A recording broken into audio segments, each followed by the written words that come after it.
after studying this module, we shall be able to understand the concept of long-term memory, describe the duration and capacity of long-term memory, outline the subdivisions of long-term memory, which could be declarative, procedural memory, explain the role of organization in long-term memory, describe the retrieval cues of long-term memory. We would be discussing the recognition of information in long-term memory, which would be a major impact out here, which would be give you further understanding about this concept. And not the last but not least, we will explain all the three structures which we have done, would be sensory memory, short-term memory and your long-term memory, which is the current module right now. Today's concept would be cognitive science, and it is paper 1, which covers long-term memory as its aspect. First would be to understand what long-term memory is, then about its duration, capacity, with its subdivisions would be procedural memory, declarative, which would be further divided into episodic and semantic memory. We would also cover out here is the organization of information in long-term memory, some of the retrieval cues which are there in long-term memory, and further the recognition and differences in memory structure would be the end stage out here. Let's understand about what long-term memory would be and what all you would be referring out here. The third stage, it is called the third stage of memory, and it covers the long-term memory, the system into which all the information is placed to be kept more or less permanently. So whatever information you will learn, it will be there for years, for months. We will not say it is for hours or weeks, but yearly it would be there within your system. We use the information stored in long-term memory in several ways in our everyday life. Let's take an example to understand it. We recognize the face of a friend across the room, or we can recall the name of events of our holidays, how we had spent, what all people were there along with us, and the events which were basically involved in it. So this is all which long-term memory would be all about. And this chapter would also consider about new events which you have learned and how you have encoded and stored the information in the long-term memory. Now let's understand what long-term memory is with its definition also. A long-term memory is anything you remember that happened more than a few minutes ago. Long-term memories can be last for few days or for many years.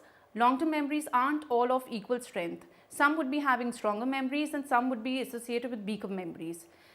Stronger memories basically enable you to recall an event, procedure or a fact or a demand that happened basically in Delhi is the capital, which would be your stronger memories, which would not require any kind of a cue, whereas weaker memories would require some kind of a cue associated with it, which will help you in understanding, or which will help you make you recognize that okay, this is the memory which I had learned, or these are the events which were there. Now let's understand what is the capacity of a long-term memory. Capacity would be if it's very spacious, you can hold so many informations in it. A lifetime of memories can readily be stored. You don't have to worry about okay, the capacity is very less, the capacity is I cannot hold more information, I need to check out other information. The information can be stored to many amounts. Your experiences, what you have learned, what you have remembered, everything can be stored within it. Now what is the duration of it? Duration of long-term memory must be measured in terms of years, not seconds. Once material have been stored in long-term memory, it may be persist for a lifetime. So you don't need to worry about whether it would be for okay, I have to relearn, but it will remain there for a very longer period of time.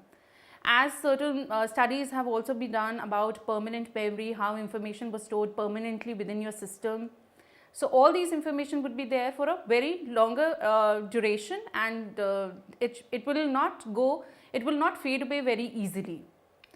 Subdivisions, the next issue which we would, or the next concept which is there, is the subdivision of long-term memory, how long-term memories are divided into. First is long-term memory can be divided into declarative memory, which would include the facts, data, events. Second is your procedural memory, which will be how to do things, the procedure wise. And the declarative memory, if you further understand, would be divided into episodic and semantic. So let's address them one by one as what these memories would be all about. Procedural memory. It is a type of implicit memory that enables us to carry out commonly learned tasks without consciously thinking about them. So you don't have to make an effort of understanding or learning those things. It will be there within a system. That is, let's take an example of how to knowledge, that is riding a bike, tying a shoe and washing dishes. All these tasks require basically your procedural memory. It will not be associated like you need to work, you need to make an effort of learning those things. Procedural memories are often also referred as implicit memories, and those that you do without thinking. Thinking is not involved. Since childhood you have been like taught how to ride a bicycle. Once you have been taught, you don't have to think about where to put your hands, where are the brakes, where are the pedals. It comes automatically. Second is the declarative memory. Declarative memory is all about all the things that people can know, the facts and information that make up the knowledge system within you. So anything which you have learnt about solar system, knowing about the planets, nouns, person, all these things in place, vocabulary, grammar, all these would consist about the declarative memory within you. And they are being also referred as explicit memories. So what are these explicit memories? These are basically those that you consciously remember, such as an event in your life, a particular fact which is there within you. So when we remember certain things like mathematical calculations also, we always remember the board mass kind of a concept which is there, which helps you in actually doing certain concepts very easily. So these were the two broad categories of long-term memory. Now let's come to the within subdivisions of declarative memory. First is explicit memory, episodic, and second is the semantic.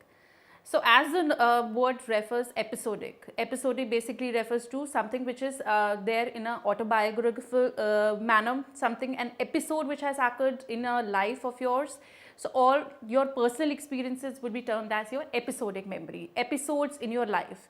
So we try and it is our human nature to basically remember certain episodes which hold good for us or which are pleasant experiences, and some of the negative experiences also which have really hit us in our life, and we try and remember those things so that we don't make those mistakes in future.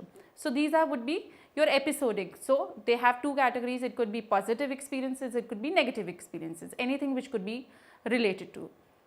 Now they would be your semantic memory. Another type of explicit memory is semantic. It accounts for our textbook knowledge, learning, general knowledge about the world. It's what enables us to say without knowing exactly when, where we learned. It would be, let's take an example of a very simple example of semantic would be, a zebra is a striped animal, or that Paris is that major city in France. So all these things is the knowledge which we have gained, and this knowledge is basically referred as your semantic memory, and this is what we have learned after being born. So all these knowledge which we have gained in your schools, colleges would be your semantic memory. Now the another information which is very important in long-term memory would be your organization of information. How one should organize the information if you want to store the information into your long-term memory. One way in which semantic knowledge may be basically organized would be in an organized fashion. As you organize your cupboard, if you see, there would be skirts, there would be shirts in one category, one corner, one shelf, pants in the other one. So in that same manner, the information would be organized in that manner, that information which is related to your personal events would be pocketed at one. Information which you have gained through schools and colleges would be pocketed at another one. So any information which is there, it should be in an organized fashion. It should not be haphazardly stored in your memory system. Then would be retrieval of long-term memory. How do we retrieve these long-term memories? There are certain cues which are attached to it. If you remember an incident which has happened, that incident and you want to forget that incident. So if supposingly you come across with that same incident in some other manner, that stimulus will give you a signal that okay, this is an event, please go for it, please bring that information back. So this is how we retrieve the information which is there within your system, but you are not understanding, or you don't want to bring it to your conscious level. So this is how you can bring it to your conscious level, by actually a signal, a cue which is given to you, and that cue will help you in understanding ki, okay, this is the information I need to bring out, so I will bring out that information which is there.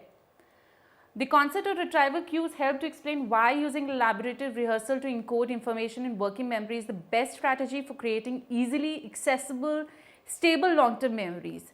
When we elaborate certain information, it will help us to encode it more easily. If elaboration is not there, obviously that information will not be understood very well. Elaboration will give you further understanding of that information, and it will help you in encoding that information in a much better manner. Mental events as retrieval cues, another concept which is there within it is certain mental state, at what kind of a mental state you were when you had remembered that information will help you in remembering it in much better manner. Maybe you were very angry, frustrated, or you were fearful. So all these things will help you in remembering those events more easily. Another is the mood congruence. Again, mood is pleasant, frustration, all these kind of states, feelings, emotions will help you in retrieving those information events in your life which you had forgotten or you don't want to remember them into the current state. The last, not the last concept, but yes, another important is recognition in long-term memory. What is recognition? Recognition is the association of events or physical object with one previously experienced or encountered, and involves a process of comparison of information with memory. Example, recognizing a known face, true or false, multiple answer questions, etc. Basically, recognition is largely unconscious processes, and the brain even has detected face recognition area. You try and recognize certain things with their physical properties. It could be by the face of a person, he was fat or she was slim and she had long face or a bulgy kind of a chin. So all these things, physical properties, will help you in remembering certain events out here. Differences in memory structures. Till now you have understood what different types of memory would be. We have covered in this module the long-term memory, but in the previous modules there was short-term memory, sensory memory. So let's try in this level would be understanding the difference between all the three within their capacities. If you see, there is a sensory memory would be having a large capacity, whereas short-term memory would consist of a very small capacity. And again, if you switch over to long-term memory, it would be, as we have discussed, the large capacity, huge amount of capacity is there, it's unlimited. Then formation of representation would be similar to stimulus. As the stimulus is there, you will try and represent that in the same manner. And in this small term, in the short term memory, it would be semantic and visual both. Like visually you are seeing an object, whereas in long term memory it's similar to what short term memory is all about. Then forgetting, how we forget information, not to leave this thing. Causes of forgetting would be decay and interference that we had discussed in the sensory memory. Short-term memory would include the interference with decay, and the long-term memory would be through retrieval failure, when you are not able to put information into certain pockets, so you try and forget those information. This was about memory structures and their processes. And so in the end, let's understand what all we have done, what all we have understood in this module would be through summarization. It would give you an insight of what all we had done till now, and it will help you in remembering those concepts again, revising those concepts again, what we have understood till through this module. First would be long-term memory. Items would be encoded into long-term memory which are held most permanently, almost permanently. Information, as we had discussed, information is permanent out here. It will not be there for hours or weeks, it will be there for years and years and years.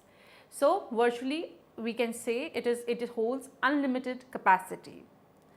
Now the capacity issue which we had addressed would be, again, we have said it is unlimited. How unlimited it is? Because organization plays a role out here. If you have to, but still information can be organized but cannot be retrieved. You cannot retrieve that information until unless you have certain cues attached to it. So information should be in that manner which helps you in understanding. Elaboration plays a role out here. Next would be, what we have understood is declarative. Long-term memories involved factual information or knowledge and include episodic memories, which would be all your life experiences, your personal events. And semantic memories are the facts about the world and language, the grammatical mistakes which we make, the nouns, pronouns, the information, knowledge which is attached to it would be all your factual information and which will be part of your semantic memories. So, the basic two understandings is there, semantic and episodic. Episodic is the events which you have gone through in your life. It would be all your personal experiences, and semantic would be any knowledge which we have gained even through this lecture or through this module. Whatever you are understanding, it is categorized into your semantic memory. And when you were coming for this for the class or for understanding of this module, the events which you have gone through would be your episodic one. So, I hope it is very clear with this information what is episodic and what is semantic. Now would be your procedural memories. So, procedural memories would be how to do things and memories established through conditioning. Again, something which you have done in your childhood, the conditioning which was given to you, how to ride a bicycle, or this is how you have to use a piano. So, information which you have done unknowingly, consciously, efforts were not made. Earlier, yes, it was, but afterwards it just happened. Whenever you used to sit on your bicycle or you used to ride your bicycle, it automatically came to you. Nowadays, the bicycle concept is not there. What is there is driving. So, once you have been taught, it will come to you automatically that this is the clutch, this is the brake, this is the accelerator, and accordingly you will go for it. So, something can't consciously recollect how it happened, it just the things had come within you. You talk about the changes that went in your body, it is basically reflection of skills and actions. How skillfully you have actually mastered that thing with your own actions which were involved in it. The other thing which we have understood out here was explicit memories. It involves conscious and intentional memory retrieval, whereas implicit, if you see implicit, it involves a behavior with conscious awareness. So, again we should know the difference between two concepts out here, explicit, implicit. Explicit was something which you were not consciously aware of, whereas implicit was basically about conscious awareness of certain events. Now, organization of information in long-term memory is through associative network models. You make an association. Which are the associative knots, with each knot representing a concept or a unit of information. When we say nodules or nodes out here would be, if you take flying creatures or flying animals, they would be divided into categories of birds. Birds would be further divided into vultures or eating worms, so who have wings. So, all these things would be subdivided into some kind of a category. So, when you subdivide them, that would be your knots. They would be comprising that specific area. Now, retrieval cues activate information stored in the long-term memory. Memory retrieval is more likely to occur when we have multiple cues, emotional and mental events. So, how you can retrieve information through retrieval cues? Retrieval cues will consist about your mental state, your mood, your emotional states. So, all these things will help you in remembering certain events in your life. Mental state, mental events discussed earlier would be what you were doing at that moment. And next would be emotional, how your mood was, whether you were sad, whether you were happy. Generally, it is said that happy events, when you are in a happy mood, you tend to remember events in a much better manner as compared to when you are in a sad mood. You tend to avoid those emotional states. You don't want to come in contact with those emotional states as you had experienced at that moment. Last would be differences exist in the memory systems in terms of the capacity, processing information and in the forgetting aspects.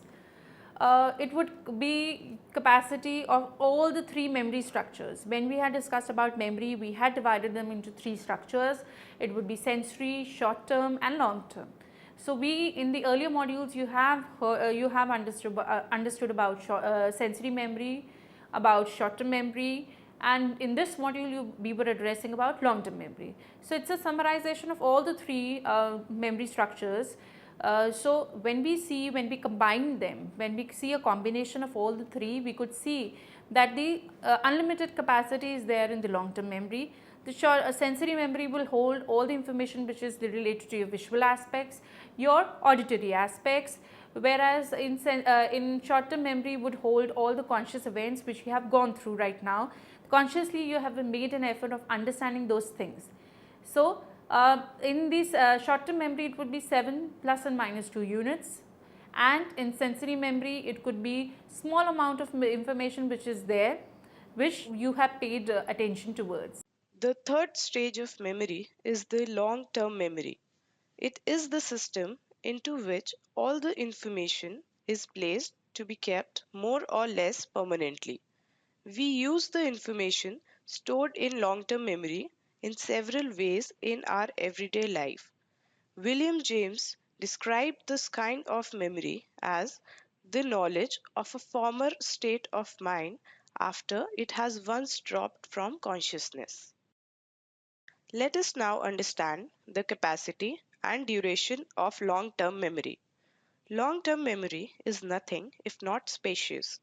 A lifetime of memories can readily be stored, and there are no known limits to how one can experience, learn, and remember. Therefore, the capacity of long-term memory is unknown and it is limitless, whereas the duration of long-term memory must be measured in terms of years, not seconds. Once material which has been stored in the long-term memory, it may well persist for a lifetime. This can be seen with the example above, where it's shown how our daily experiences are stored in form of years, hours, and minutes. There are many different forms of long-term memory. The two major subdivisions are declarative memory and procedural memory, which are further subdivided into semantic and episodic memory as it is shown in slide. Let us now discuss all of them in detail. Let us now try and understand about procedural memory. Procedural memory is the type of implicit memory that enables us to carry out commonly learned tasks without consciously thinking about them. It's our how-to knowledge. Riding a bike, tying a shoe, and washing dishes are all tasks that require procedural memory. For example, a tennis expert such as Sania Mirza, for her, the movements to play the game are implicit, whereas for the average person, it would be procedural because such movements require conscious recall. Declarative memory is about all the things that people can know. For example, names of plants and solar system. Declarative memory is sometimes referred to as explicit memories. Explicit memories are those that you consciously remember, such as an event in your life or a particular fact. Therefore, explicit memory requires conscious thought, such as recalling who came to dinner last night. Let us now try and understand different forms of explicit memory in the next slide. First form of explicit memory is the semantic memory. Semantic memories are memories for factual knowledge that is true of everyone. For example, the current president of the India. It accounts for our textbook learning or journal knowledge about the world. It's what enables us to say, without knowing exactly when and where, we learn that a zebra is a striped animal or that Delhi is the capital of India. It has also been seen that semantic memory is better sustained over time. We will now learn how organization of information is done in long-term memory. Research suggests that long-term memory is organized in terms of related meanings and concepts. Collins and Loftus, 1975. Therefore, it becomes easier to retrieve information if it has been stored in an organized manner. One way in which semantic knowledge may be organized is through hierarchical arrangement of concepts. In other words, units of knowledge may be associated with each other through meaningful links. The hierarchical network model by Collins and Quillen 1969 was the first systematic model of semantic memory. The model suggests that semantic memory is organized into a series of hierarchical networks consisting of nodes and properties. A node is a major concept such as animal, bird, canary, ostrich, fish. A property, attribute, or feature is, as expected, a property of that concept. For example, has wings, is yellow, has a skin, etc. The researchers assumed that information stored close to the point of entry to the network could be retrieved more quickly than information stored remotely from that point. Thus, the question, "Is canary a bird?" would result in the cues canary and bird contacting the nodes for canary and bird in the long-term memory network. Activation would then spread outward from these nodes along the relevant links. The model predicted that a question such as "Is canary a bird?" would be answered more quickly than a question such as "Is a canary an animal?" because the spread activation would have further to travel for the second question before an intersection was found. This reflected the premise of the model that the more. Let us now understand the role of retrieval cues in long-term memory. Retrieval cue is a stimulus that activates a long-term memory code. Retrieval cues are necessary because long-term memories are not stored at the conscious level and hence their memory codes first must be activated by something in order to reach the conscious level. The factors that play a role in the retrieval process are mood congruent memory and state dependent memory. In the mood congruence effect, an increased tendency is there to recall life events that are consistent with one's present mood, whereas in state dependent memory, when people are better able to retrieve information learned while in a particular mental state. The other form of memory retrieval is through recognition. Recognition is the ability to match a piece of information or a stimulus to a stored image or fact. Recognition is much easier than the recall because the cue is the actual object, word, sound, so on. Examples of tests that use recognition are multiple choice, matching, and true-false tests. Introspection in understanding the differences in memory stages becomes far more important after having a lot of discussions on these topics in the above modules. Therefore, it leaves us with what differences exist in the characteristics of these structures which separates them from one another. Sensory memory has large capacity, contains sensory information for a very brief retention, half second for visual, 2 seconds for auditory. On the other hand, short-term memory has limited capacity, acoustically encoded, brief storage up to 30 seconds via rehearsal, and involves conscious processing of information. Finally, long-term memory has unlimited capacity, information is semantically encoded, storage is presumed permanent, and information is highly organized. In this module, you have learnt about long-term memory. Items encoded into long-term memory are held almost permanently, virtually unlimited capacity. Declarative long-term memories involve factual knowledge and include episodic memories, life experiences, and semantic memories are the facts about the world and language, that is, information knowledge. Procedural memories, that is, how to do things, and memories established through conditioning.